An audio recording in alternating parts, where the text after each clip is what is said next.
Hello, I'm Matt Galloway, and this is The Current Podcast. He did not hate his opponents. He wanted the best for them. That's where I disagreed with Charlie. I hate my opponent. As the final speaker at Charlie Kirk's funeral on Sunday, U.S. President Donald Trump did not mince words.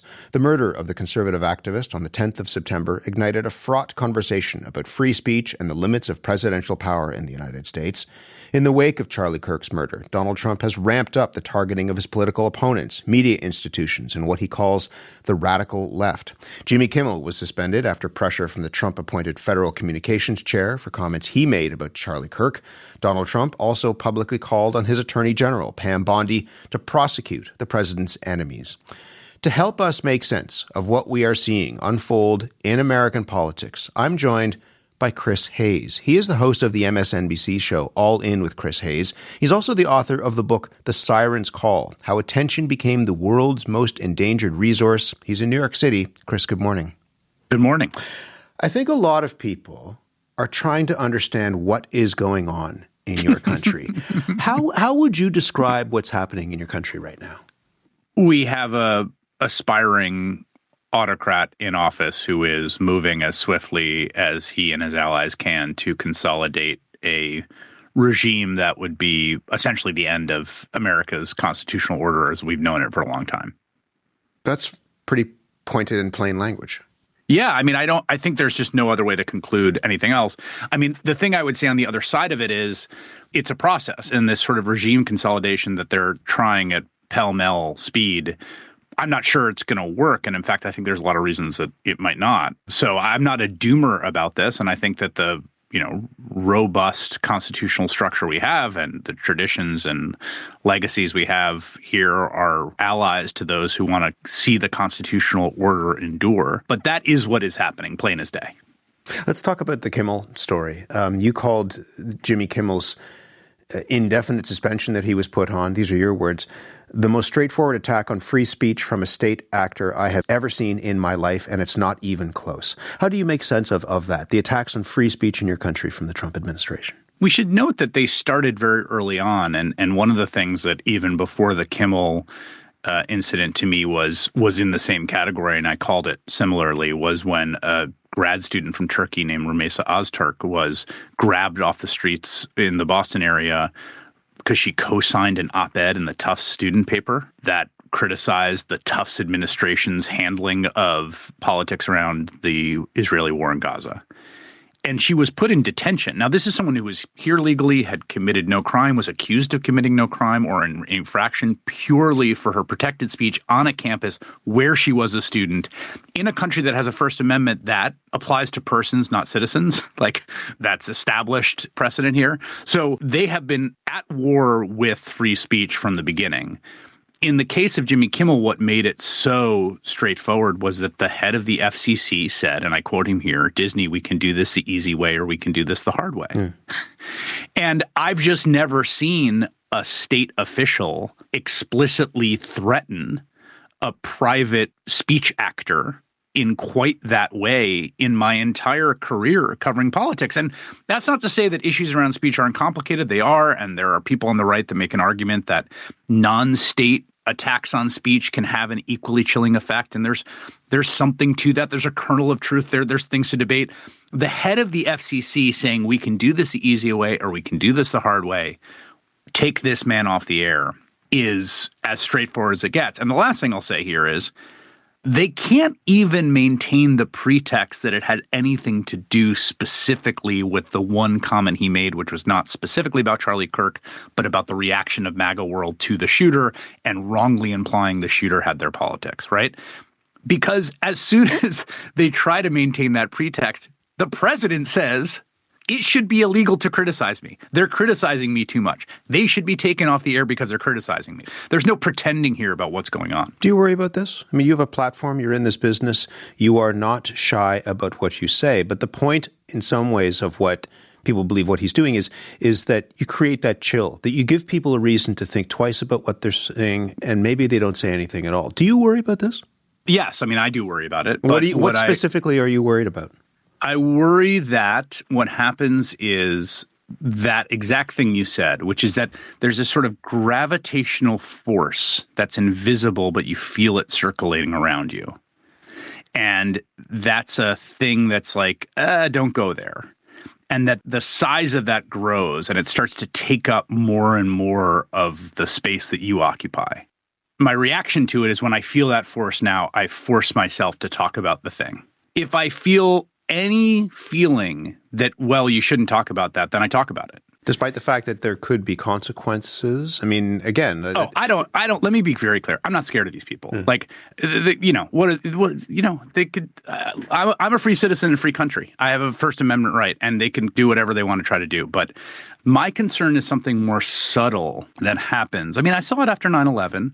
You can see it sometimes after, I think you saw some of this after October 7th. Particularly after events and a little bit after Charlie Kirk's death, when there is something genuinely horrific that happens. And there are people in absolute mourning and agony. There is a totally good faith reason to extend grace, to be respectful. And that good faith, grace, and respect can very easily be manipulated by people into attempting in that moment to produce a kind of regime of taboo and censorship. How much support do you think Donald Trump has for what he's doing right now? There's an argument that's made that he's in some ways doing what he said he was going to do if he was reelected. I guess the question is, in which lane do you mean? Like, I think his economic program is really pretty disastrous, and I think it's both on the merits disastrous and also in the polling. He's got the lowest polling ratings on any issue on cost of living and the tariffs. People are really not happy with the direction of the country. Inflation is not tamed, despite what he said at the UN the other day. So in that, I don't think it's particularly popular. I think on the sort of more autocratic attempt to consolidate a kind of personalist presidential dictatorship. Like going after his enemies, as he said. I think he doesn't have support for it, but I also think that a lot of the country is kind of checked out and indifferent about it. What do you mean? I mean that, like, I think if you ask people, like, I think the Jimmy Kimmel thing really broke through. And I think, to the extent we have polling as evidence, majorities don't like it. And I think you saw everyone from, Ted Cruz, Rand Paul, Joe Rogan, conservative podcasters saying, like, this is crazy. You can't do this. I think there's still a consensus in this country that the government trying to get a comedian fired off late night is wrong. My fear is that the level of activation among the American populace against this attempt to end the American democratic experiment as we know it, frankly, is not sufficient yet to what will be called upon the populace to do. That people are consumed with the day-to-day parts of life, and that this hasn't, to your point, it hasn't broken through. I think it's broken through, but I just think it's a little remote. It's and I understand that there's a lot of news, right? There's a lot going on. And it's hard to pay attention.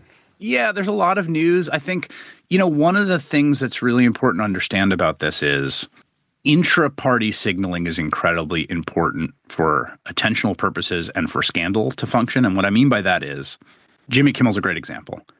It was a big deal that Ted Cruz came out and said, this sounds like a mafia threat. When a scandal has people inside the coalition criticizing it, it is like putting wood on a fire that in the absence of that wood, it burns out.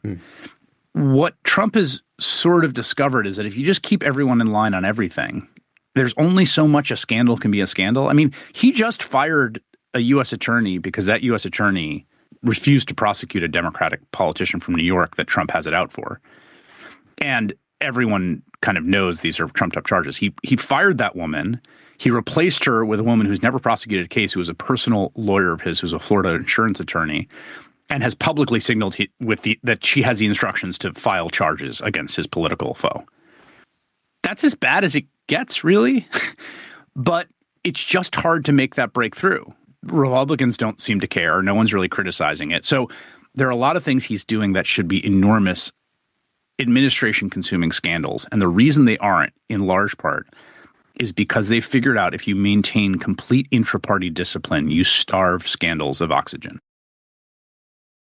How do you, and it's not just inter-party discipline, but how do you understand why, maybe it's just about money, but why businesses, for example, are willing to bend that knee? And you have the CEOs of, Apple or what have you showing up in the Oval Office with a golden icon to give to Trump and what have you. Like, what is that about? Why is it, if this is as dire as you and others are saying, why is it that those companies and those politicians aren't pushing the button and ringing the alarm? I think there's three reasons. One is I think Trump's entire career has been counterparties thinking that he's the sucker and then end up getting swindled. I think because he's in some ways such a ridiculous figure, but he is kind of facile in his own way, people think they're going to be the one that gets over on him. So I think there's a lot of that. Second thing is, I think class interests are incredibly important. And I think a lot of the capitalist class in this country, CEOs, got very radicalized in COVID and in Biden. They really came to despise their workers and their workers' power. This is particularly true in Silicon Valley. They felt like, I can't control my own company, and all these basically uppity software engineers making $500,000 a year are telling me that we have to have a trans flag and say Black Lives Matter and screw them. So there's real radicalization and real class interest and a desire to kind of crush this kind of worker insurgency, particularly in Silicon Valley and particularly among sort of what we call white-collar workers. And then the third thing is, I think they just have a very hard time conceiving of it all going away. I don't think they understand, because I don't think they've internalized it, like what the prospects for American business look like under a personalist regime. Now, people make the argument the other way, that they understand that very well, which is why they're kissing up to him. And that might be true, too. I mean, the thing that I'm really obsessed with right now is Big Pharma. I have covered politics for most of my adult life, and part of that time I was in Washington. I have watched that industry mobilize to absolutely destroy legislation time and time and time again. Popular legislation that polls at 80% or 70%, legislation that would make drugs cheaper for the American people. You as a Canadian know that we pay a lot more for drugs that you pay less for, that people come over the border for that reason to purchase drugs there. Pharma has managed to maintain certain price monopolies and elevated drug prices through sheer force on Capitol Hill. And yet, you've got the president up there saying your product causes autism if pregnant women take it. And like crickets. It's like, hey guys, I know you got some lobbyists downtown. I've met them. I've talked to them. Anyone want to kind of mobilize here as the president tells people wrongly that you're giving kids autism because their moms are taking Tylenol? It's bizarre. What would make that change, do you think? I mean, you said that there's the possibility that this project won't work, that you're not a doomer. What would create the conditions for those companies to change their tune and politicians to change their tune? I do think that his popularity and relative popularity matter a lot. And I think that's particularly true when you compare it to Orban's Hungary, even Erdogan, particularly Erdogan in the early years as he was consolidating the regime, when his party, the AKP, had, and Erdogan personally, had very high approval ratings. They were very popular. And this is even before the kind of regime consolidation made it much, much harder to measure some organic or pure public opinion. Being genuinely popular, having big majority support, Modi in India being another example right now, is really important. And the fact he doesn't have it is equally important. I do think that's a huge weakness. We'll see what happens with the tariffs, and we'll see what happens to the economy. I mean, I think right now there's a lot of indicators that he's pushing the economy towards a recession. I'm not sure if this very audacious attempt at regime consolidation with, 40% popular approval is going to survive a recession. I also just do think that it's just taking time for it to dawn on people. And I to bring it back to Kimmel, one thing I think that is clear here is it's better to fight back than to concede and then just have them at your door the next day. And I think you've seen that with a whole bunch of people, from the law firms that have sued him to Harvard that held out, to Kimmel and the folks that rallied around him, that really that's the only thing he really understands. But that was the question I was going to ask. I mean, who has in some ways not the moral authority, but do you know what I mean? That could stand up and say, to be a leadership figure, to rally people around them against what you're seeing right now? I think the Kimmel moment was interesting because it broke through because he's a big star and, a Tufts grad student named Ramesa Ozturk isn't. Yeah. Look, I don't want to undercount the degree of actual mobilization there's been in this country. Like the No Kings protest that happened earlier this summer was, according to some people, and these are fairly rigorous estimates, like one of the largest mass mobilizations of people in the streets in the country in a generation. Millions of people on the streets. There's going to be another one on October 18th. I think that people finding their power is a process. And I think that the more that you can demonstrate he can't just do whatever he wants, that politics still exists, the public opinion still exists, and that you can use whatever power or leverage you have to say no, that can be contagious. How complicated is that in an era, and again, you talk about this a lot in the book, in an era of an attention economy where social media incentivizes people to be their worst? It's really hard. And it's also hard to maintain focus and not get distracted. I mean, this is a challenge I live with every day, and I write about it in the Sirens Call. Mm. The other thing, though, I would say about this, and it's a point that the sociologist and Times columnist Zainab Tufekci makes in a great book called Twitter and Tear Gas.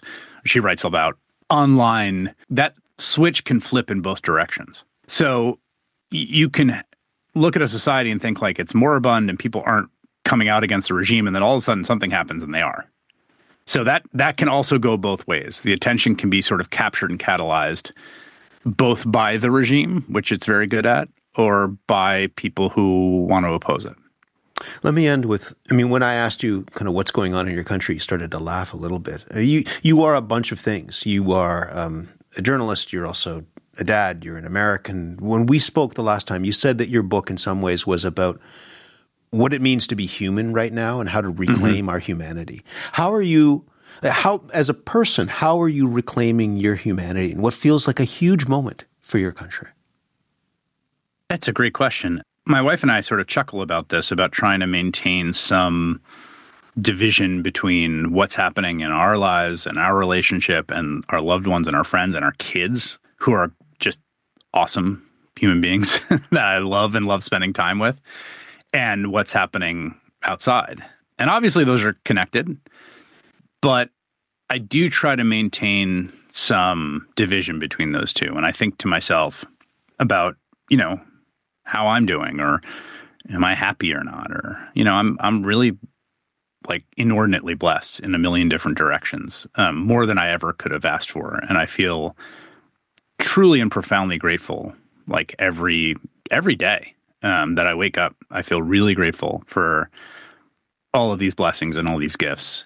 And in a weird way, I do find it in terms of like when you talk about what it means to be human, like it's invigorating for me at some level. Like this is kind of what it's about. I'm not a spiritual person. I don't really believe in an afterlife or a higher power necessarily, although I'm also not like resolutely secular. But what I do feel is we have to make meaning while we're here. And I really, really believe in this country deeply. I love this country.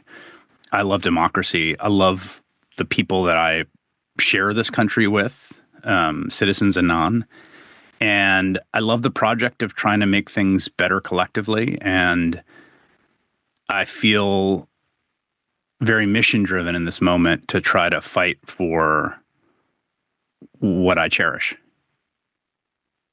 I'm really glad to have a chance to talk to you again and have you back on our program. And as I said, a lot of people are trying to figure out what's going on, and your insight into this has been really helpful. Chris, thank you so much. Thank you. Chris Hayes is the host of the MSNBC show All In with Chris Hayes and the author of the book The Sirens Call: How Attention Became the World's Most Endangered Resource. It's a fantastic book. He was in New York City. You've been listening to The Current Podcast. My name is Matt Galloway. Thanks for listening. I'll talk to you soon.